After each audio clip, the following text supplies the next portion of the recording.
Good morning. Again, this is Ron. It's Sunday morning, a little after 11 a.m. So we'll go ahead and get started with our session today. So, any questions? Any questions or comments about anything you may have heard on yesterday? Or I tell you what, let me do this. On yesterday, uh, we spoke from Numbers, Book of Numbers, chapter 13, and I had seen some stuff in there that I thought was interesting, but I couldn't pull it all together. I couldn't collect the dots. And Pastor did a beautiful job of summarizing that. In fact, it was done so well. Um, it is one of those days I describe as magical, meaning something took place, something happened, and I want to make sure we don't miss it. So, uh, we looked at that. The thing that was that fascinated me is to be able to see wilderness in a different way that we had. Or maybe that I had not seen before. Wilderness being that place that is uncultivated, whereas and the beauty of that is I'm looking back from Genesis where God saying it had not rained, and there was nobody to cultivate the land. There's something special about that. So religion, if you will, establishes its own culture.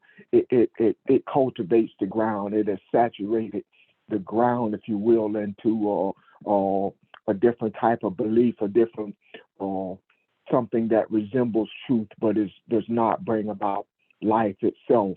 So to be able to go to an uncultivated place and a dry place and be able to search and dig for truth and to plant and fertilize and use this talks about the struggle. It talks about the journey itself. Uh, Wilderness talks about a spoken word, and you move to the place where you are part of the discovery of truth.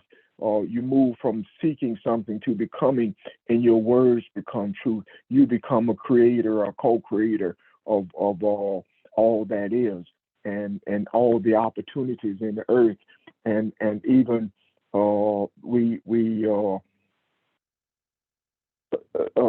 talked about and you can tell I'm a little fascinated by that, the root of it, meaning to form, the formulation of everything, to form something, to deliberately fashion something. So you do that with your words. You take those things that are spoken in the earth, and you move them to they mean truth. So if somebody is saying something or speaking on scripture, you straighten it out. You bring truth to it. You bring enlightenment to it. Your words bring life.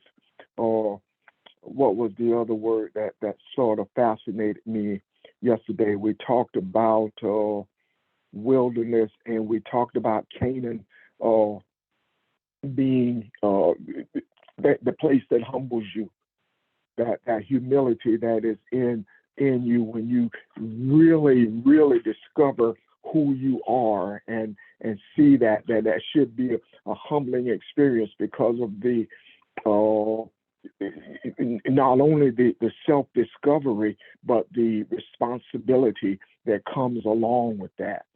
So we went into some of that yesterday, and I got a question I want to ask Pastor to tie in with us. But first, uh, we talked about a lot of stuff, but any questions or comments, or anybody else want to help with the summation of what we talked about?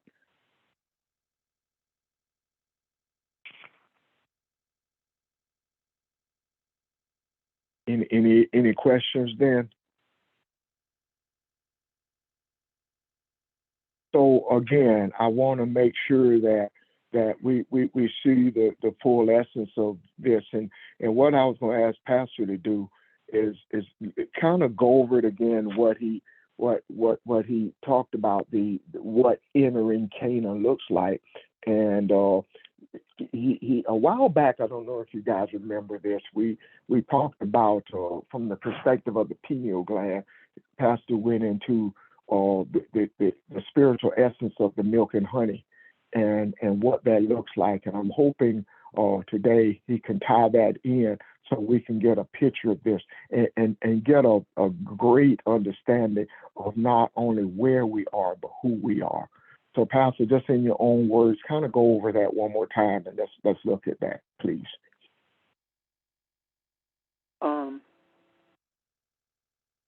Yesterday, when we talked about the wilderness experience, we talked more about what did it look like to have this wilderness experience. And then we conclude, I think, by saying that it gave opportunity for us to open a space within in order for us to receive from the Creator, receive from the universe. The whole concept of being in the wilderness for the express purpose of being able to not only enter but to appreciate Canaan. The wilderness experience is a place where things are thrown out, a place where we are made aware of what needs to be transformed within us, a transformation that gives us opportunity to become one with the universe, or to be in rhythm with the universe, to be in rhythm with our Creator. This rhythm with the Creator is being in rhythm with the Creator is what prepares us to enter or to be to enter in Canaan or to experience Canaan. Canaan is a place of humility. Until we deal with the selfishness, the arrogance, the greed, all of those things that separates us in our minds, of course, and as well as our actions, separates us from the principles of righteousness. Till we transform those things into something that benefits humanity, we do not have this experience of being humble, this experience of humility. So we don't enter Canaan.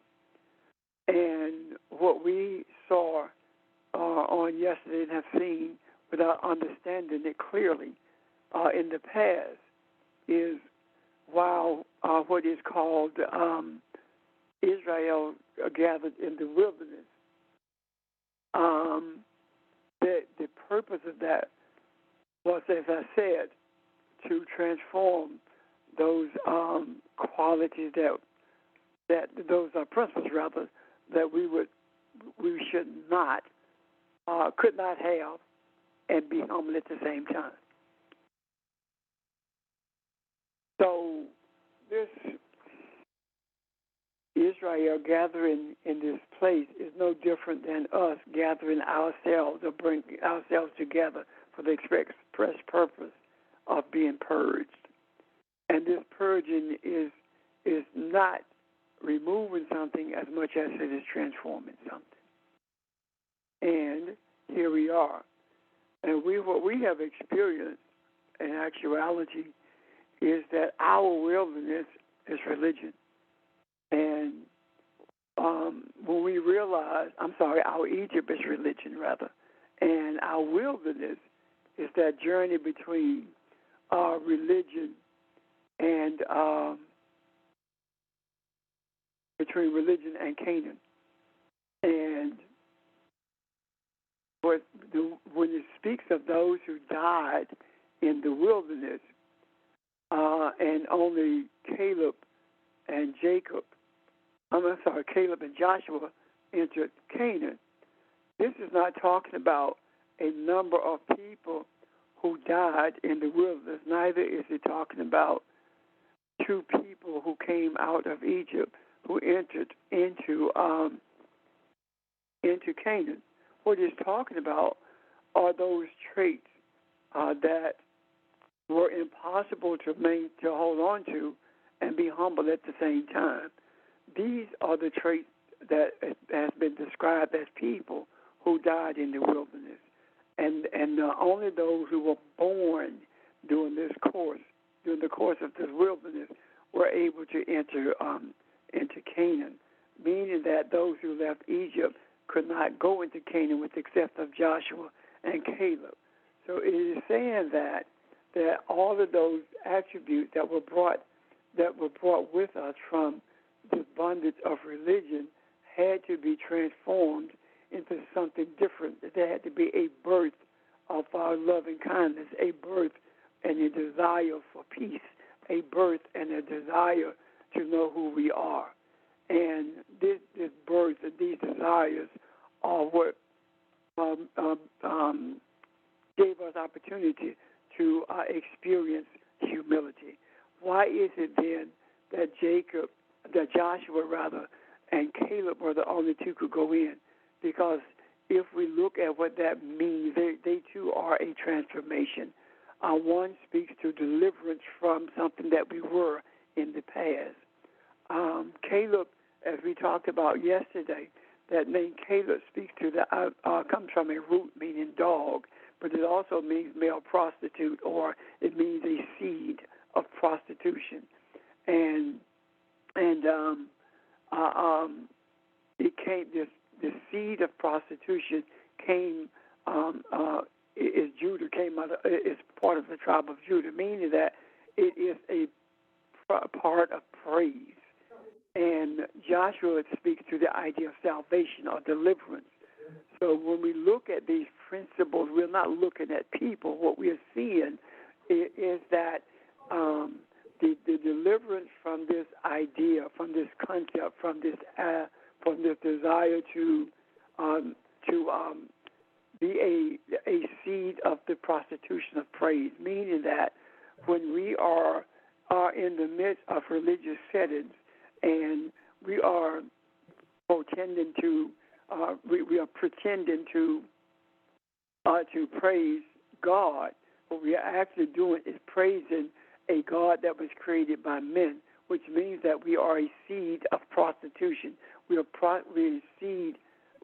prostituting praise. We are selling praise. We are bringing a sense of spiritual sexual intimacy into play for the benefit of keeping people in a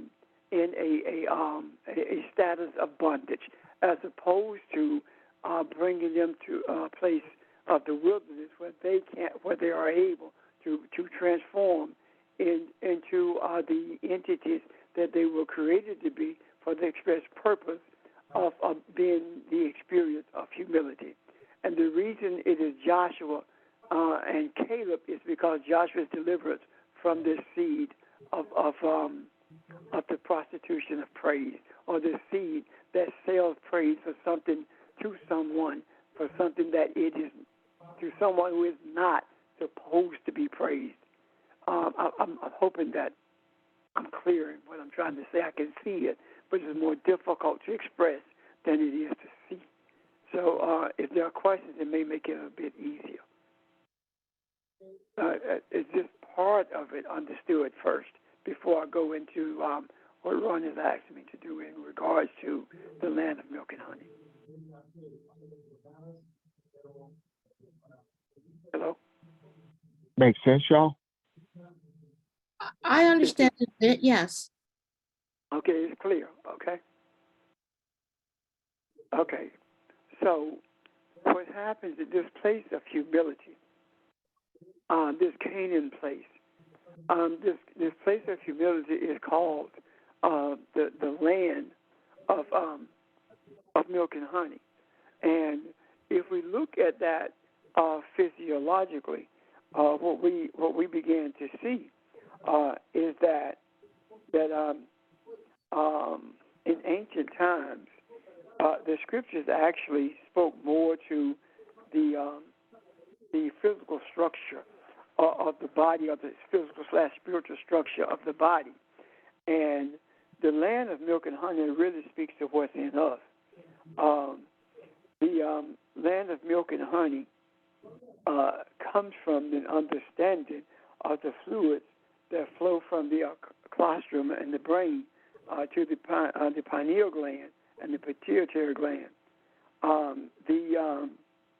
The actual substance that's in the pineal gland is a yellow substance that has electrical properties, and the pituitary body, from it flows a substance that looks like milk, and it has magnetic properties. And when they flow from these two glands, they flow to the solar plex, which is actually in the mid portion of the body, and it is there where they form what is called the Christ child, or what in the Christ child represents change. The actual it represents change, and so when we talk about the land being in the land of milk and honey, you have to be humble in order for you to experience the change, the spiritual change that is necessary in order for us to truly embrace not only who we are, but to be expressive of that in our everyday walk in this life, and to move beyond the bondage of religion and enter this place of Canaan, this consciousness of humility, this consciousness of change. And this change is not a process that comes only once. Every 29 and a half days, the flow of these substances from the pituitary gland and from the pineal gland enters into the lower midsection of the body called the solar plexus, where in the solar plex there is an opening there that has been described as a thimble-shaped opening, and it is called a cave, and that's where these two substances meet. And in the ancient times, it was called the place of the manger, and the place of the manger is where the Christ child was born, and this is the place where you become aware of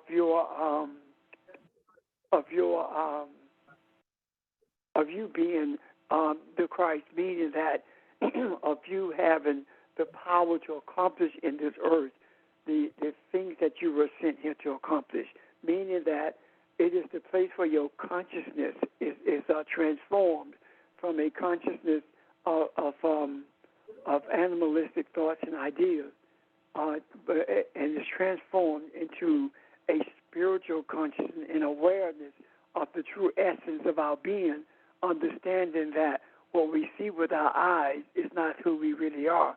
What we see in the mirror is not who we really are. Who we really are is the essence of the one who created us, and those things cannot be seen with the eye, but they can be experienced. They can be experienced not only with the mind/soul, but they can also be experienced in many physical ways, and those physical experiences are expressed in our emotional feelings, the things that we feel that we cannot describe. For example, their experience in love. We cannot describe what love looks like. We cannot even paint a portrait of love, but we know what the experience is when we have it. And the experience that I have when it comes to love is not necessarily the experience that you have, but both of them are experiences that are generated by this emotion, by this energy that's called love. Any questions or comments? Ron, am I doing justice to what you're asking? Yes, sir. I want to tie in what we've read and what we see in the book, because we look at these words and we do our best to bring life to them, uh, and what they look like in us and from us, because this is an experience, and experiences are much harder to label or define than to or just telling a story. So I want to make sure that we have a full appreciation as to where we are right now. I have a question. Yeah. Is the land of milk and honey and heaven two different concepts? Yes. The idea of heaven speaks to the understanding of enlightenment, being enlightened. You cannot have true enlightenment without having entered the place of humility. And in that place of humility is where you experience the consciousness of milk and honey, the Christ-like consciousness, or the awareness of the spiritual essence of your being. Does that help you? I'm processing, but I need a little bit more, please. Okay, what I'm saying is this. Heaven is not a geographical location, neither is it a destination. Heaven is the enlightenment about spirituality. And the purpose of being in this, having this wilderness experience, is to bring you to a place of humility so that you can open yourself up and allow the space for Allah, for our Creator, to speak to us, for our Creator to show us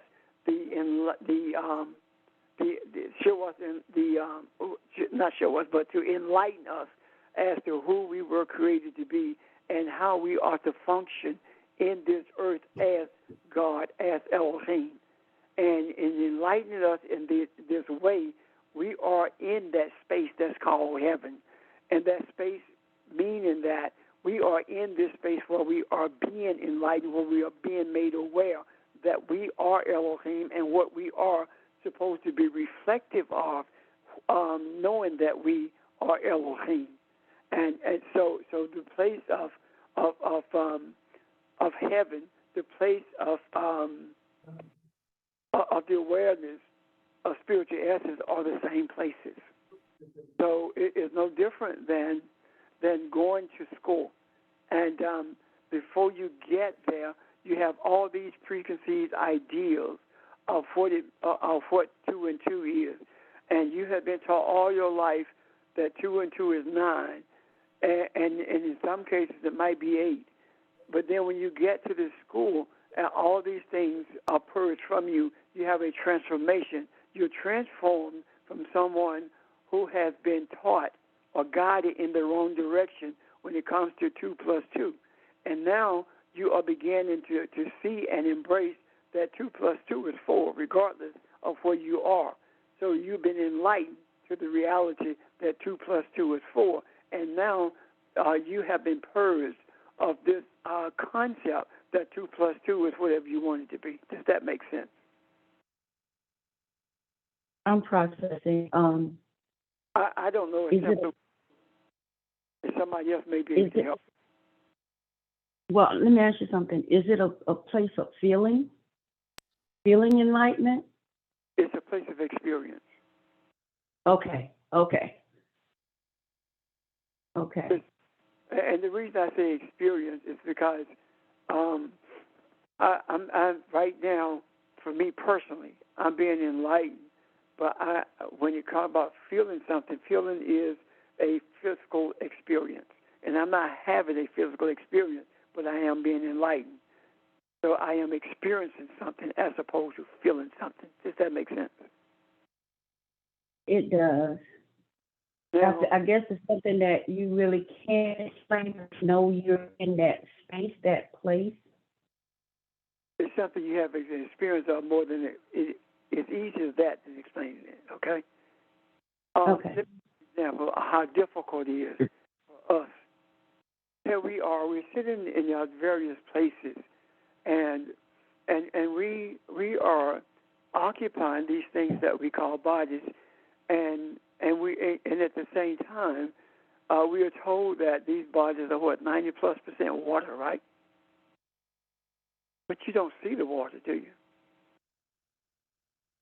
But would you believe me if I were to tell you that water really is just something we named water, but it really doesn't exist? It's spiritual, just like everything else is. For example, water is actually the conversion of two gases, hydrogen and oxygen. So if these two gases are subjected to heat, then they separate from each other, and water does not exist anymore. So in order for us to nurture these bodies, to keep them in a functional state, there has to be a spiritual presence.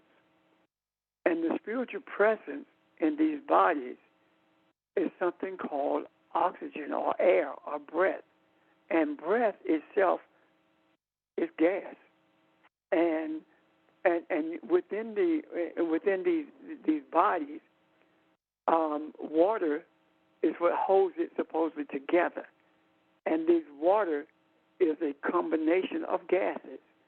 So when we think about gases,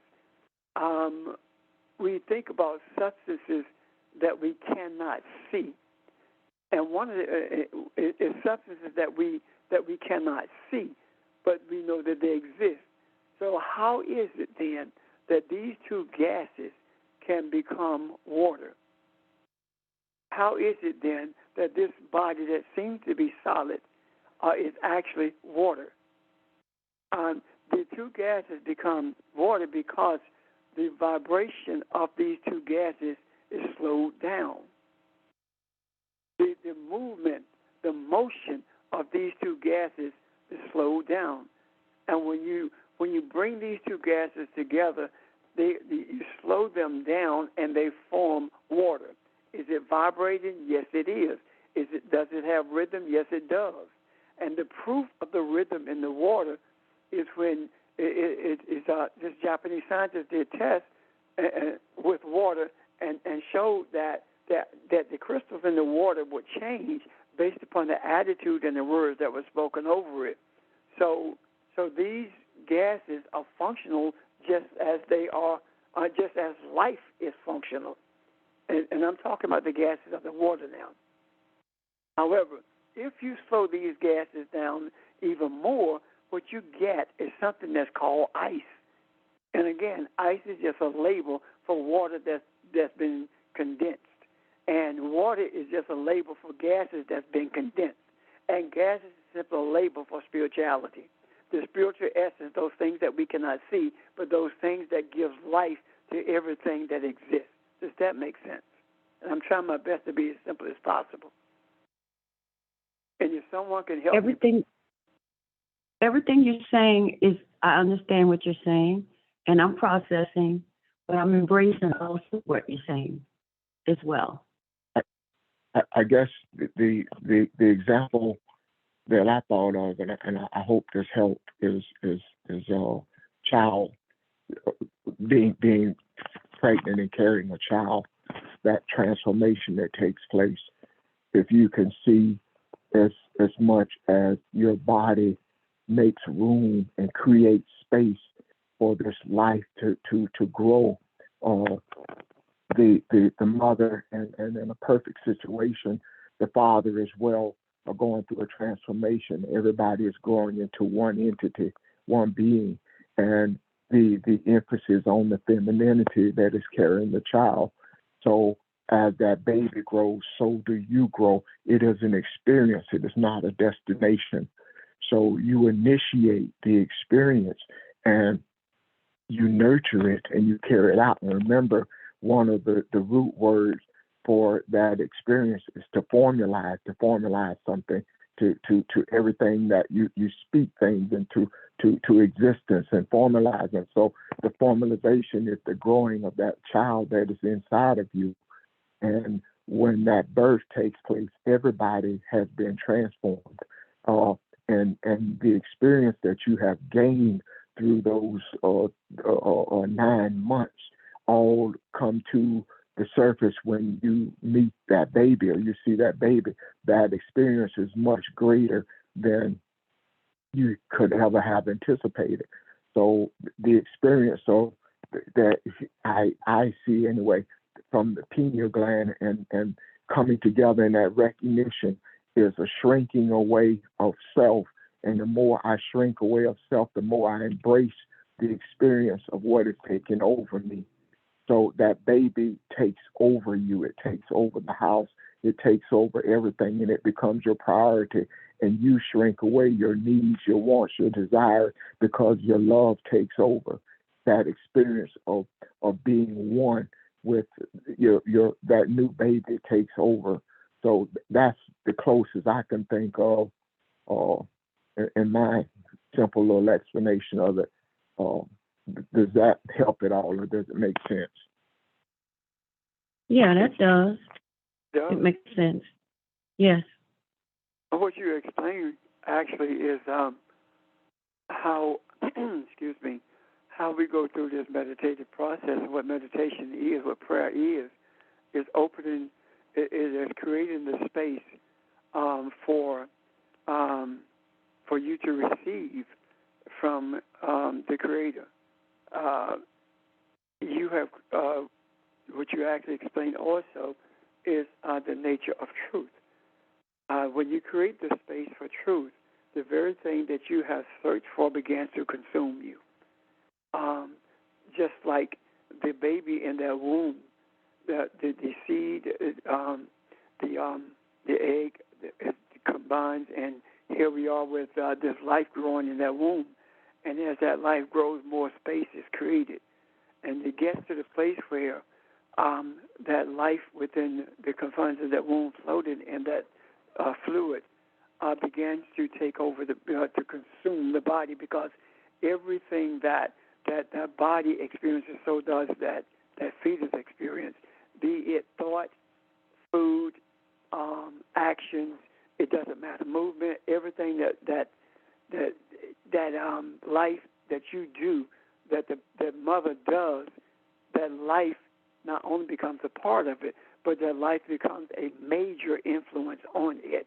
And if you take that and transliterate that to the understanding of what truth is, then you become impregnated with that truth.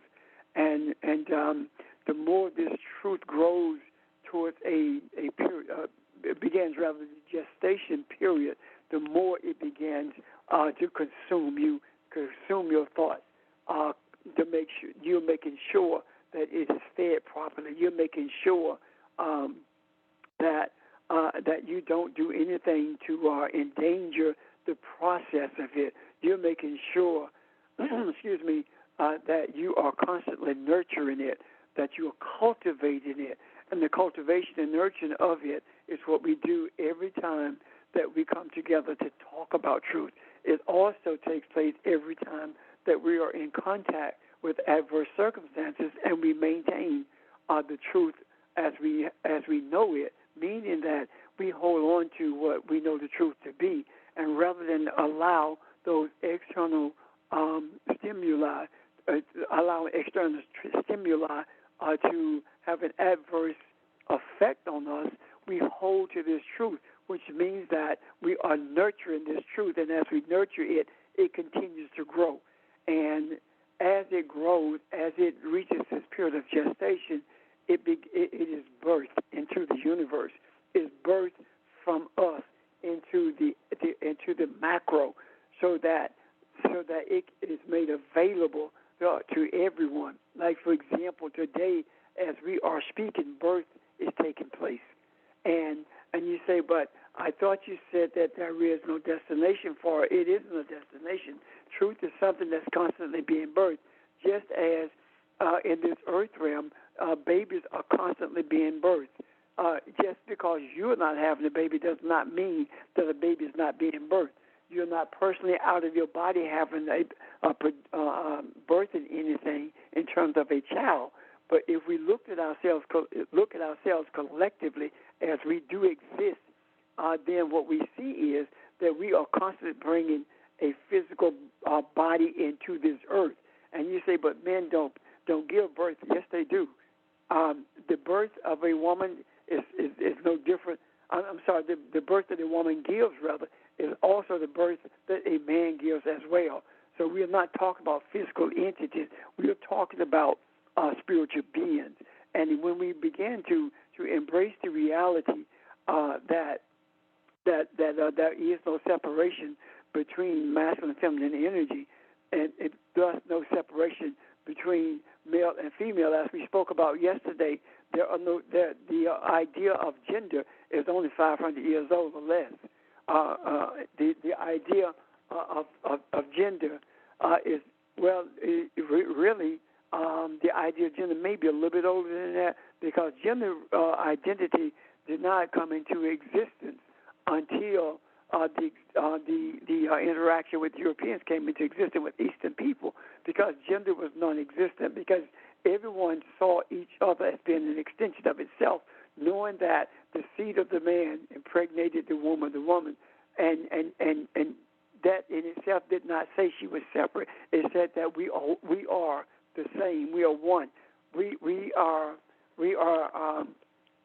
and for lack of a better phrase, we are equal parts to each other.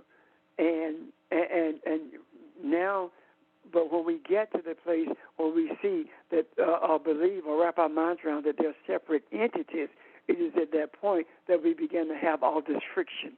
There is a flow that takes place when we see ourselves as being one entity. For example, when you are in love with someone and your heart longs for them when you are away from them, and your heart even longs for them when they're sitting across the room from you, then that is the type of oneness. That is the type of unicity that exists between humanity. But we, over the years, have disconnected ourselves from that emotionally. And when we did that, we also disconnected ourselves from nature as well. And so when we talk about that longing that we have for someone who we're quote-unquote in love with, that same longing existed for humanity. That same longing existed between the tree and the man, between the ant and the man, between the bumblebee and the man, until we came to this place where rather than dominate the earth, we began to rape the earth. Well, rather than, than dominate the earth in such a way that it would be continuously beneficial to the whole of humanity and everything within the confines of this earth, everything that's on this celestial ball called earth, rather than dominate it in that manner, we began to dominate it for personal gain. And the domination for personal gain meant that we made the weaker people weak, and those who thought they were strong, we made them weak as well, so that we could be made even stronger. And that strength is only experienced in our minds and in our eyesight, but is not experienced in our souls. And that is the reason, regardless of how wealthy someone is, they're always reaching for something else. And we say that no matter how much money they get, they always want some more money. But that's not because they want the money. They don't realize what they're actually looking for is themselves. And they're making every effort to fill that empty space within them with this stuff that cannot fill that space. Money, materialism cannot fill that space, that womb that desires to be filled with truth, that womb that desires to have that seed to begin to gestate in it, so that it can produce the essence of truth for the benefit of humanity, so that humanity itself can be nurtured and cultivated so that the consciousness of the earth can be beneficial as opposed to being adversarial. I'm done. Unless there are questions or comments, and I hope I am addressing, Ron, what you raised. Thank you. Yes, sir. Um, I want to talk about too for a minute being a giver and receiver. Whether you want to look at that, and what I'm speaking to is balance, being balanced. Uh, I mentioned to you on yesterday that I looked up a bunch of definitions and I saw a lesson, but I couldn't pull it together. And in speaking with Pastor in it, I could see it from his perspective what he was saying. So that's what we did on yesterday. If you noticed that, so what did I become? Uh, I noticed several things, and I fluctuated from being a giver and a receiver, uh, from speaking on the lesson to giving insight to listening and receiving. So mainly, I created space inside of me because I wanted to see what was there and what was said, and I saw it when he spoke, and I saw the wisdom in it. So it made me shrink back. But if without the humility, that doesn't happen.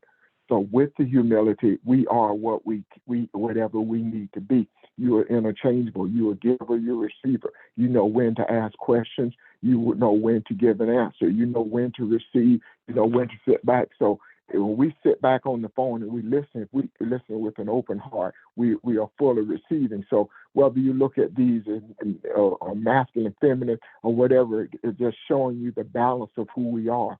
So, and it all begins with that humility, moving self out of the way and having a desire to be, or for lack of a better term, the higher self. You want to grow into the best you that you can be. So uh, I was just, using that myself as an example of looking at it from, if you want to, the masculine and the feminine inside of me uh, that prepared for yesterday's lesson, moving enough out of the way so I could receive from what was being said, also sharing in some of the enlightenment that I saw, interchangeably being both.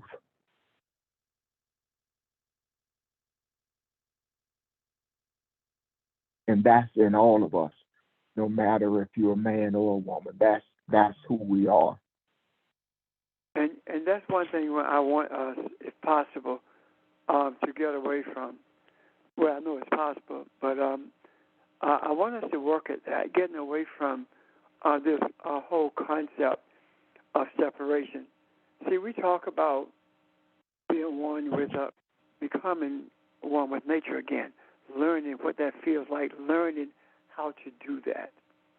Um, Yet, we don't talk about learning how to see us the way we are supposed to be seen, the way we saw each other, the way we saw everything uh, when we were living in the midst of antiquity, when we were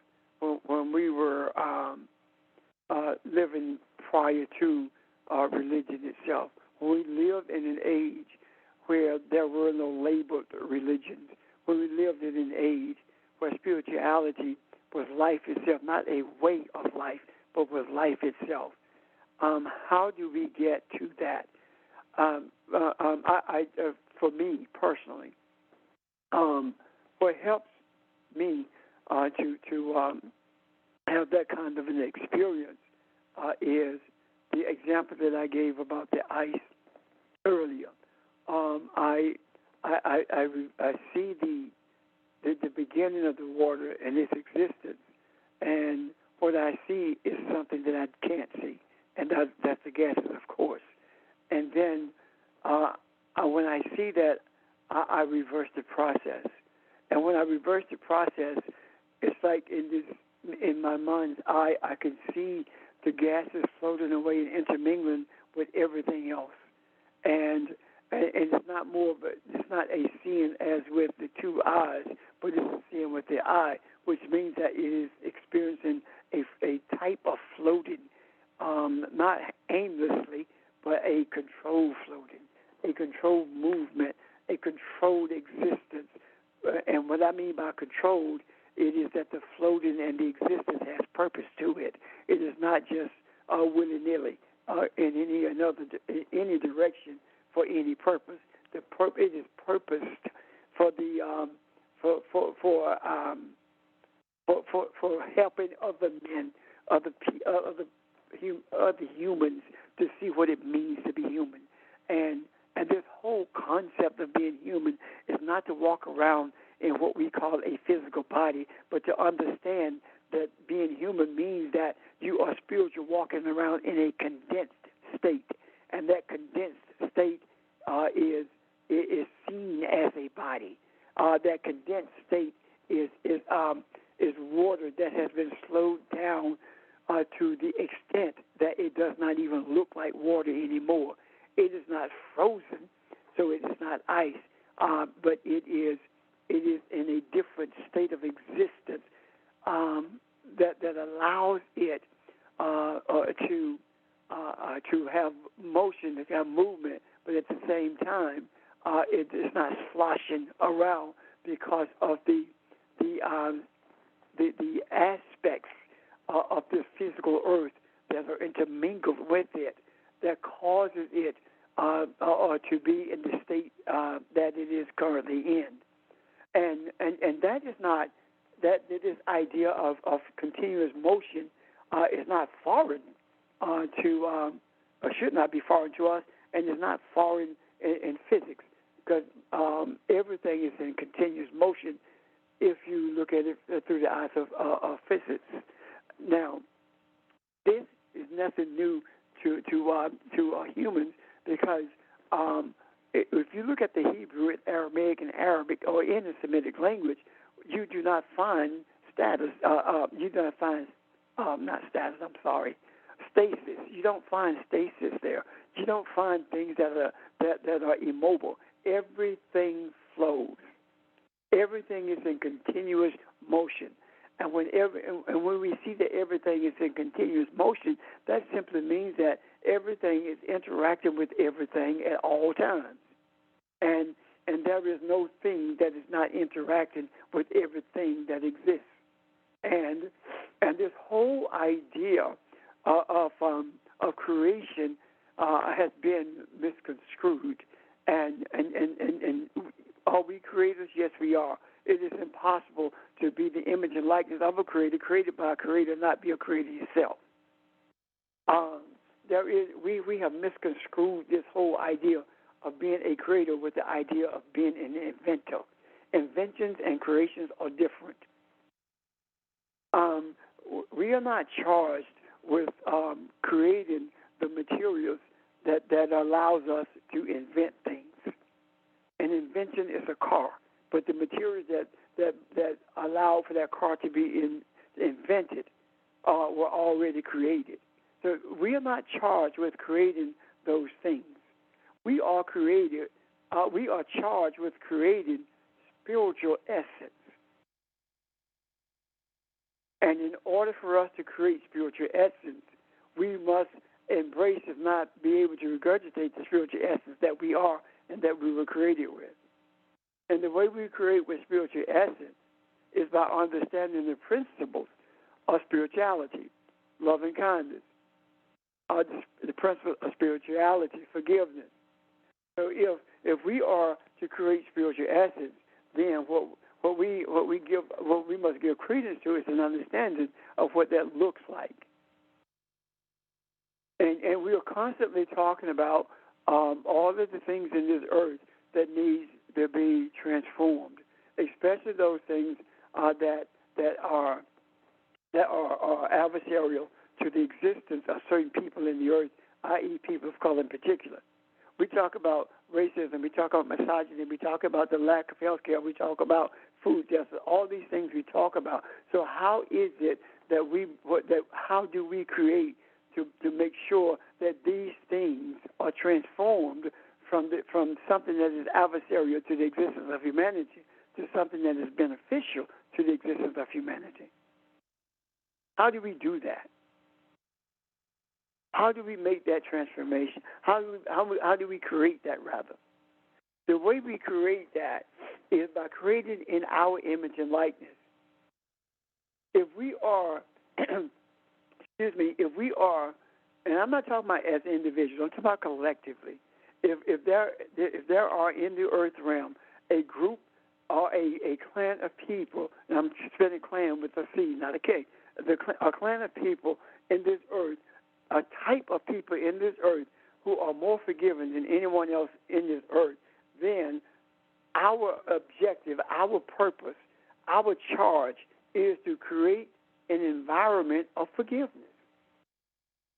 And when we create an environment of forgiveness, then what we have done is brought into existence a type of humanity who is forgiving, without regard to whether or not it is male or female, without regard to the outer appearance of anyone. Forgiveness becomes the life that we live and not a way of life. And forgiveness becomes the life that we live, not just for a group of people who come from a continent of forgiveness, but it is for all of humanity. And the way all of humanity embraces this is because those who are more forgiving, those who are continuously in the act of forgiving, is not doing it with regret, and is not wishing that they could get beyond this state of forgiveness and hold grudges and get even.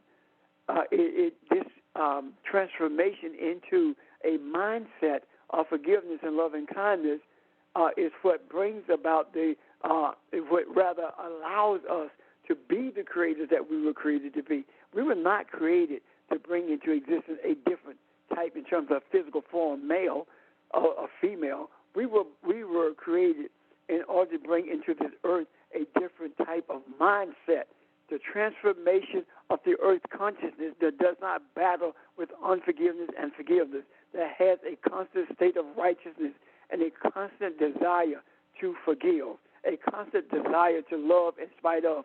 And in love, when you love in spite of the negativity, when you love in spite of the adversarial energy that's directed at you, when you love in spite of that, all of the adversarial energy that's directed at you, you are in a place where you can transform it because you are in a place of humility.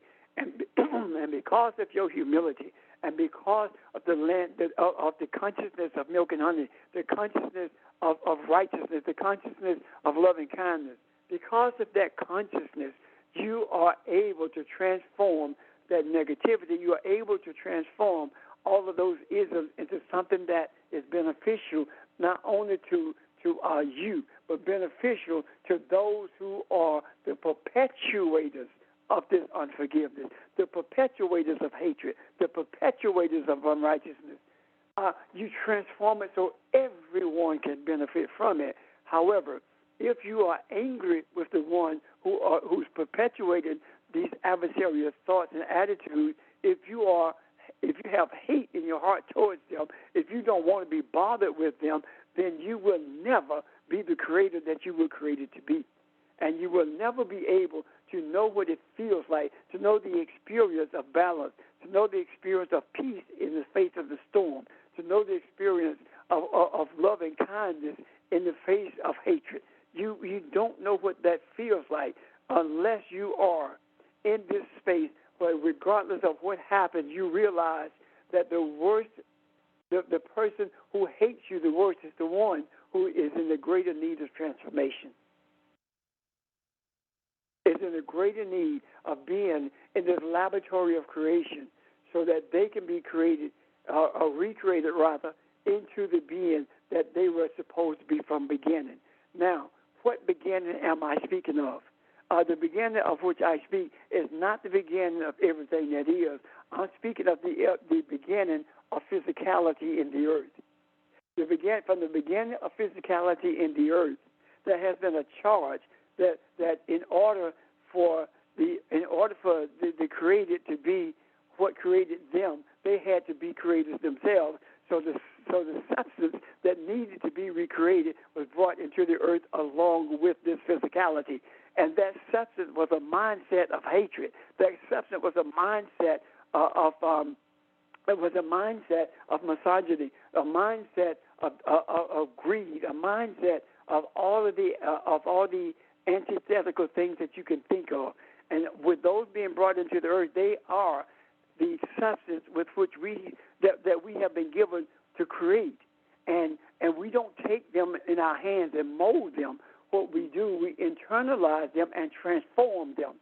And internalizing them, they hurt, yes, just like birth pains hurt. They have never had a baby, but they tell me it hurts. So we take that emotional pain and we transform it into loving kindness. And that is how we birth into this earth. That is how we create into this earth an environment of righteousness and peace. But you cannot do that if you are going to respond to the hatred with hate, or that you're going to argue with somebody with the same venom that they argue with you. You can't do it that way. It has to be done by virtue of love, of it being expressive of loving kindness. It has to be forgiveness. Forgiveness is at the top of the list. Because once you understand the veracity of forgiveness, then you are more able to embody everything else that are positive principles that from which we were created. I hope I'm making sense. Any questions or comments? Thank you. Good morning, everyone. Reverend Richard, or anyone that can answer this question. Earlier this week, I gave Monique a compliment. I said, hey, you look good in that outfit. And then I told her I love her. She said, in a friendly way, you don't love me, you tolerate me. And I didn't answer the question yet to myself. I just said, certain aspect of love is what you can tolerate person. I thought about the Will Smith, Jada Pinkett situation and my belief is Will Smith can tolerate a great deal from Jada, and I'm also pretty sure that Jada can tolerate a great deal from Will. I think Will can tolerate more now. So this aspect of love, and a certain aspect of love in my kingdom is it is giving and receiving. And a certain aspect of love is what you can tolerate. And it's not just with marriage, it's with friendship. Certain things I can't tolerate from people who I accept. Yet people who I embrace, I have a high tolerance for their critique of me or their praising of me.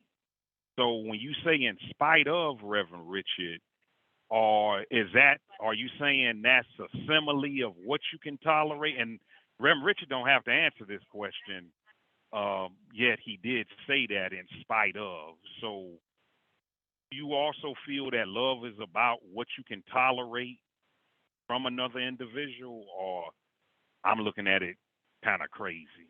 Thank you. I don't. First of all, let me say that love is given without an expectation of receipt. Love is just what it is. If love is give and take, then it's not love. Because if you are love, Elohim is love. God is love. And if you are Elohim, you are love. And if you are love, you are just who you are, regardless of whether you receive or not. It doesn't matter. You're just who you are. Now, as far as toleration is concerned, I do think that it is, and I'm not speaking of you, George, only who brought this up, but everyone who have mentioned or said anything in regards to this, because there are so many people who talk about tolerance in relationship to tolerating children, tolerating each other, that kind of thing. I do think that it is disrespect for humanity as a whole when we talk about tolerating people. Because when you talk about tolerance, you're just talking about, I'm just putting up with you, but I don't really care. tolerance is something that you do with something you cannot help. For example, you tolerate a cold. You put up with it because you can't get rid of it. You tolerate COVID. You put up with it because you can't get rid of it. But people you interact with, you don't simply tolerate them. You're not trying to get rid of them. You're not wishing that they did not exist. So I see tolerance when it comes to interacting with people as a very negative thing, and that's my take. Those are my words. I see that in a very negative vein. However, I do see us interacting with each other. For example, regardless of who you are friends with, married to, or interact with, there are going to be things, there are going to be idiosyncrasies that you don't like. But it doesn't mean that you are tolerating the person. It should mean that you are embracing the idiosyncrasies, because that is an aspect of the person that you love. And there are things about Phoebe. There are things about the children. There's things about you guys. There are things I don't particularly care for in terms of attitude sometimes, or thought, or belief system. It doesn't matter. And I'm sure it's the same thing about me. If it's not, then you're kidding yourself. But it's not tolerated. It's embracing. Because it takes all of these things that we see that are different than what we are in order to make up this tapestry that's called love, or this tapestry that's called humanity. Look at the different shapes and look at the different types of material that's woven into a quilt. Look at the different colors that's woven into the quilt. All of these pieces, all these shapes, all of these different types of materials, the cotton, the synthetics, etc., all of these things are there. But guess what? All of these different types are there, and they serve a purpose. And the purpose is to bring comfort. That quilt is comforting when you are cold, or that quilt is comforting when you consider whose hands made it or who you received it from. There are quilts that we receive from Ms. Leah, and we are hesitant about using them. And don't ask me why, but that's that sentimental thing that's there. No, I don't look at the individual piece and say, that shouldn't have been here. I don't like that. I look at the whole quilt and see the love that put those pieces together. I feel the energy that it took to bring it together and to make it what it is, and I feel the comfort of the whole. Does that make sense? Yes, it does.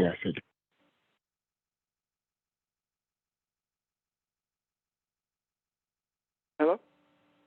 He might be working, Pastor. Oh, okay. Sorry about that. Yeah, he might be working. Any questions, comments? But that's how I see it. And think about Jesus. Jesus, if we look at Jesus in a physical sense, even though I see this as being an allegory as well, and more physiological than anything else.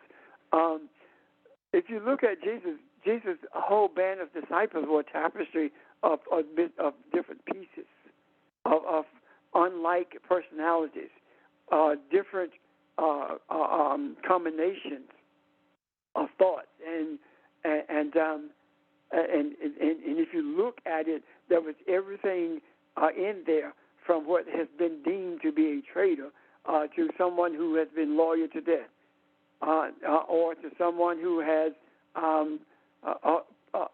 stated that they would be loyal to death, and at that period when they were called into question, they backed away from that. All of these things were a part of that woven quilt that Jesus called disciples. So what I'm saying in essence is this. That is a microcosm of who we are as humanity. And this microcosm is in our face to remind us that it is representative of what we are supposed to be reflective of.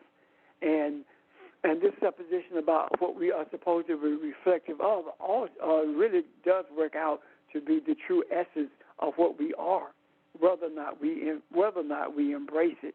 It matters not whether you embrace a wheel as being a wheel. It's still a wheel. You simply because you want to call it something else, it doesn't make it anything else. So what we were created to be is who we are, and simply because we have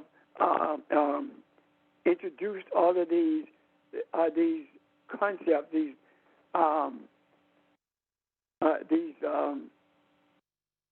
concepts that are antithetical to who we are, it does not change who we were created to be. And simply because we have embraced the adversarial substance that we were given to create with, we've embraced those substances rather than transform them. It doesn't mean that we're not transformers. It doesn't mean that we can change the reality of our creation and the purpose for our creation. The Creator is simply giving us the space to see the fallacy of our ways so that we can readily recognize the substance with which we were given to create and stop being afraid to call it what it is and stop being afraid to point out the inadequacies of it and stop being afraid to point out the antithetical nature of it and just go ahead and do what we are created to do, and that is recognize the substance. No different than recognizing that coal oil is nothing but oil itself, and from that oil is extracted gasoline that moves the car. Now, if you want to be in denial of that, that's fine, but it does not change that that's the process that takes place for you to be able to drive your car. No different than our accepting that all of these racist attitudes, these bigots, are here for a purpose. The enslavers are here for a purpose. That's our substance of creation. We can sit around and argue about whether God liked us or not because of slavery, or whether we like God or not because of that. It matters not. It doesn't change the reality. The reality of it is the last shall be first and the first shall be last. The reality of it is that this is not talking about superiority. The first shall be last shall be first. It's speaking to the idea of that which was seen, that which was pressed to the bottom of humanity is actually the foundation that undergirds and holds up humanity. And until it realizes its purpose, it will never be able to bring order to the earth. And as a result of it not bringing order to the earth, as a result of it not bringing forgiveness, love, and kindness into the earth, it will always be the foundation that holds up everyone else. And when we look at it, we'll always be looking up instead of looking across eye to eye. And we'll always be feeling that we are supposed to be the carriers of those who have subverted our essence in terms of humanity. It doesn't change the reality that the foundation of it all was never intended to be a physical foundation that undergirds greed and all the rest of the stuff. It was always intended to be a spiritual foundation that becomes the high tide that raises all boats, meaning that the spiritual foundation that shows that love and kindness is strong enough, the shoulders of loving kindness, the shoulders of forgiveness is strong enough to carry any load, and also light enough so that it can float, it can flow in ways that will become an asset to everything in this earth realm, be it material or otherwise.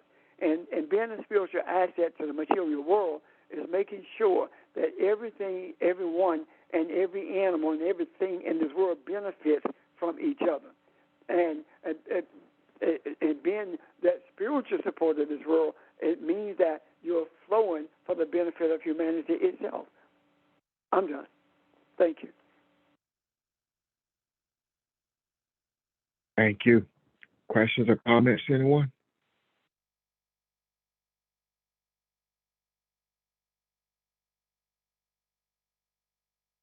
I was I was looking at something the other day in the scriptures, and I came to a place where they were in the wilderness, and God said to Moses, and this me paraphrasing, y'all, he said, okay, you've been here long enough, it's time to go.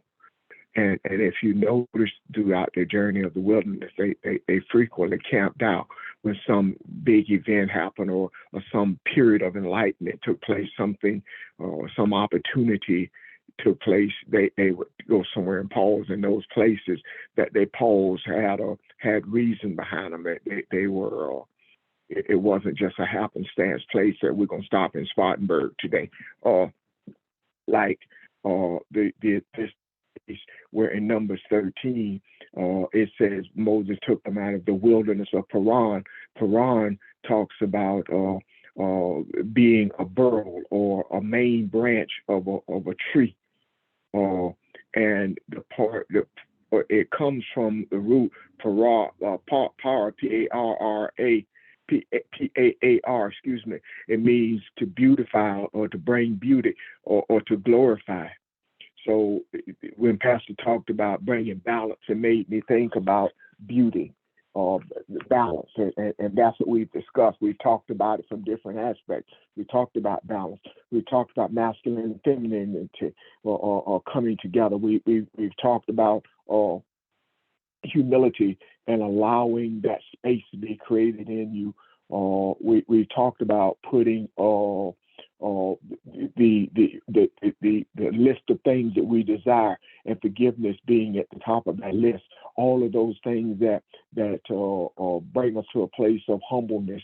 All of those are things that brings us to a place of balance, a place of beauty.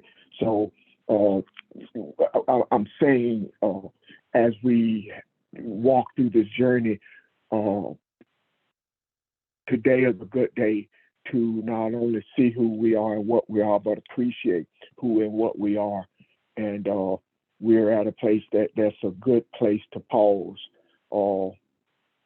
and to also know that the action that we're in may not necessarily be that we are prepared to do some great thing as we see things happen in the earth.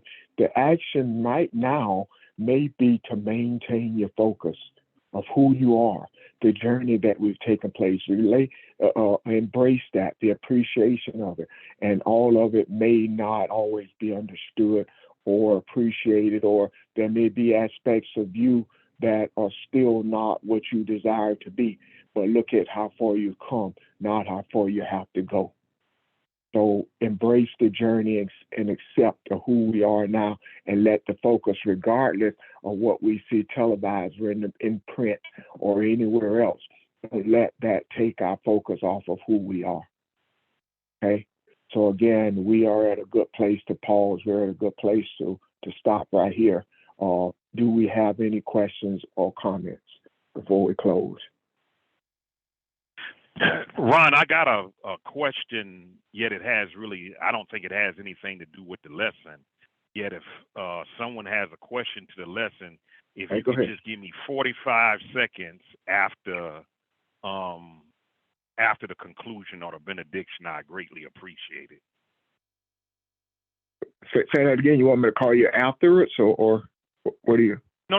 If someone has a question as it relates to the lesson, go ahead and take them. And if no one doesn't have a question, just right after the benediction, I need a favor of you all. And it may have something to do with the lesson, may not have anything to do with it. That's it. Well, let me say this then. Two things. One, to Greatness Fitness Foundation, really, really soon we're coming together in a physical way at the buildings. Two, I want to express our condolences to Charles and Thelma, because Thelma's brother transitioned on Friday evening, and I elicit your energies being directed towards them for the purpose of comfort. Okay. Thank you. Thank you for sharing. What you got, George? how you say? You know, we got a grill, and that grill was when we got it, it was $8,000 to get, and we hadn't even cooked $8 worth of food on the grill. And I'm in union with some Hold on one people. George, Hold hold on a second. Should I discontinue recording? Yes, please. Thank you. And